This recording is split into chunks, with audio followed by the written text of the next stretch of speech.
kami dari Universitas Muhammadiyah Riau, Prodi Manajemen. Ini kami ada tugas wawancara dari Al-Islam. Mungkin perkenalkan diri. Yang pertama, saya Isa Putra. Saya Ria Fianita. Saya Azura Tepatusa. Saya Mita Zahra Melia. Saya Nadif Mahendra. Mungkin di sini ada beberapa pertanyaan, Ibu. Pertanyaan pertama, bagaimana peran Ibu dalam membentuk siswa agar menjadi kader Muhammadiyah yang berintegritas? Baik. Bismillahirrahmanirrahim. Assalamualaikum warahmatullahi wabarakatuh. Kalau dipertanyakan tentang peran dalam membentuk siswa agar menjadi kader Muhammadiyah berintegritas, tentunya di sekolah-sekolah Muhammadiyah manapun, setiap guru yang ada di amal usaha adalah mereka yang diminta wajib untuk aktif di perserikatan dan organisasi. Maka kalau ditanya peran ibu sebagai guru dalam hal ini, tentu yang pertama adalah bagaimana menanamkan nilai-nilai kemuhammadiyahan itu di tengah-tengah siswa dengan memberikan contoh dan tauladan, baik secara organisatoris ataupun secara individual tentunya. Karena keteladanan bahagian dari hal terpenting. Ketika teori disampaikan lalu keteladanan tidak bersambung, maka ini akan menjadi sesuatu yang timpang. Karena itu bagaimana nilai-nilai kemuhammadiyahan itu terinternalisasi di dalam diri sehingga siswa bisa menjadikan gurunya sebagai panutan. Dan itu tidak saja berlaku pada satu individu, tapi harus diberlakukan kepada semua sistem dan komponen yang ada di sekolah. Oleh karena itu, setiap guru yang ada di sekolah ini, SMK Muhammadiyah 2 Pekanbaru, diwajib aktif untuk berperan serta dalam menggerakkan roda organisasi, baik mulai dari tingkat pimpinan wilayah sampai ke tingkat ranting. Bahkan mereka yang ada di pimpinan wilayah sekalipun, mereka juga aktif di ranting di mana mereka tinggal. Saya pikir itu untuk pertanyaan pertama. Selanjutnya Bu, yang pertanyaan yang kedua itu bagaimana guru mengintegrasikan nilai-nilai Muhammadiyah dalam pelajaran umum maupun agama? Baik, di Muhammadiyah itu ada namanya kurikulum Ismubah. Jadi di sekolah kita meskipun ini adalah SMK, tetapi ada 2 kurikulum yang diberlakukan secara bersamaan. Yang pertama adalah kurikulum nasional, yaitu kurikulum merdeka saat ini. Tentu ke depan untuk beberapa saat lagi akan belum menjadi kurikulum apa namanya. Yang penting semuanya adalah untuk membentuk karakter siswa. Kemudian ada kurikulum Ismubah, yaitu kurikulum Al-Islam Kemuhammadiyahan dan Bahasa Arab. Kalau di kampus itu namanya AIK ya. Kalau di sekolah itu namanya kurikulum Ismubah. Dalam kurikulum Ismubah itu diminta bagaimana pembelajaran itu terintegrasi antara pelajaran umum dengan pelajaran agama. Jadi tidak ada pemisahan atau dikotomi antara mata pelajaran umum dan mata pelajaran agama. Misal, anak ketika diajarin belajar akuntansi dan manajemen keuangan, itu tidak bisa tercerabut dari dasar-dasar keislaman. Baik salah pengelolaan keuangan, peminjaman, asuransi dan seterusnya harus berdasarkan syariat.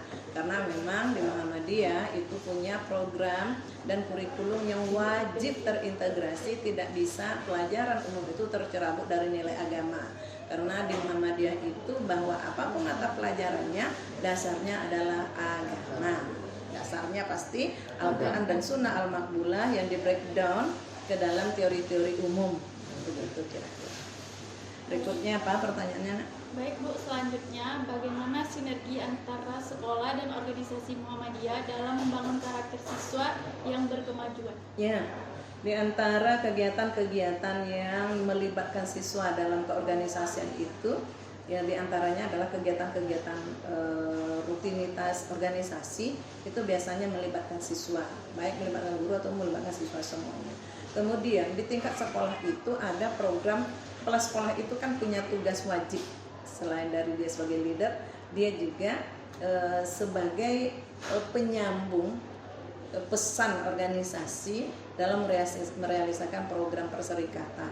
Di antaranya itu adalah kepala sekolah itu wajib menjadi pimpinan di Hizbul Waton di tingkat sekolah. Kemudian tapak suci juga. Kemudian ada Ikatan Pelajar Muhammadiyah.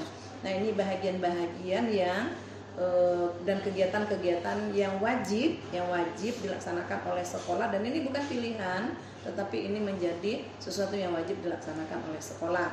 Nah kemudian dan setiap jenjang kegiatan, apakah di PM itu namanya latihan dasar kepemimpinan, dia berjenjang, dan jenjang itu dilaksanakan di SMK Muhammadiyah 2. Dan insya Allah Muhammadiyah 2 siap melahirkan kader-kader yang berkualitas untuk menjadi pemimpin ke depan. Apalagi nak?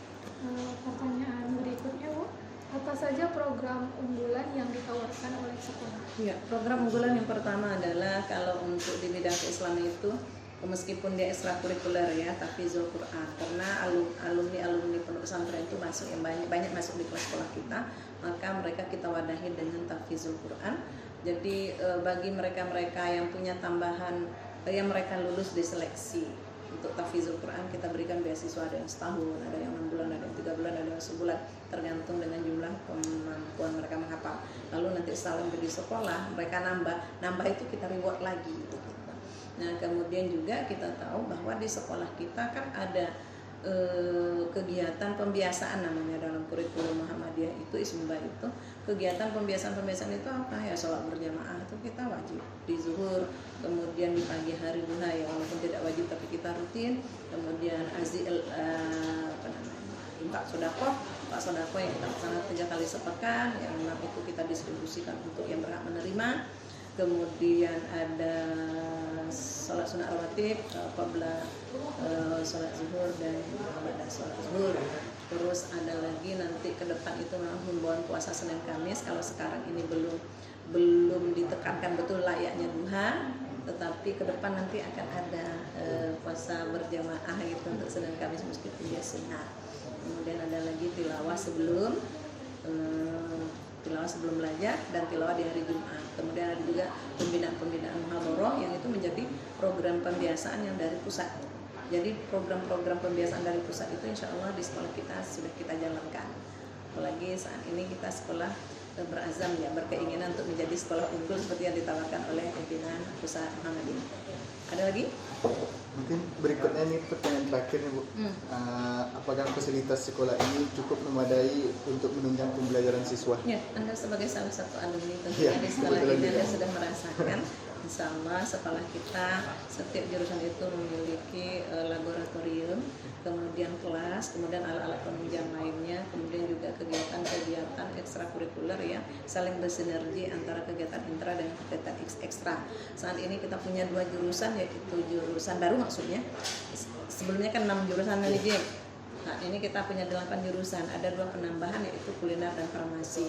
Nah, saat ini laboratorium kuliner dan farmasi itu kita untuk farmasi masih numpang di Umrin, untuk kuliner kita masih pakai ada ruangan yang belum representatif, tetapi untuk TP baru ini insya Allah akan jalan labor kita dengan segala perangkat yang ada di dalamnya. Dan untuk kegiatan olahraga lainnya Najib sudah tahu, tidak perlu Ibu sampaikan karena memang harus seimbangkan antara pembelajaran di kelas dengan ekstrakurikuler sehingga terbentuk perpaduan dan ketawazunan. Mungkin sekian pertanyaan dari kami, Bu. Kalau misalnya ada yang salah dari kata-kata, mohon dimaafkan. Wabillahi taufiq wal hidayah. Assalamualaikum. I thank God and my lucky stars. Darling, don't you know what you are? Yeah, baby.